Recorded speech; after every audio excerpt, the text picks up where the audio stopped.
ഇതാണ് നമ്മുടെ electric cycle കേട്ടോ. ഇതിന് ഭയങ്കര ഫ്യൂച്ചേഴ്സാണ്. ഇതിപ്പോൾ ഞാനിന്ന് റേസ് ആക്കി കാണിച്ചു തരാം.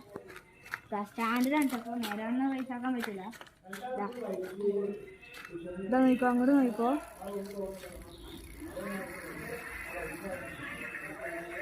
നല്ല റേസിങ്ങും നല്ല ബ്രേക്കുമാണ്, ഭയങ്കര അധികം ബ്രേക്കാണ്. പിന്നെ എന്താ മുമ്പിൽ കണ്ടോ, അവിടെ ലൈറ്റ് ഉണ്ട്. ഇത് കംഫർട്ടബിൾ ആയ രീതിയിൽ മോൾക്കും അതൊക്കെ സുഖമായിട്ട് ഓടുന്നതിൻ്റെ അടിയിൽ തന്നെ ആക്കാൻ പറ്റും. നമ്മൾ അങ്ങോട്ട് കട്ടിയോ, ലെഫ്റ്റ് കേട്ടോ, റൈറ്റ് കട്ടിട്ടോ.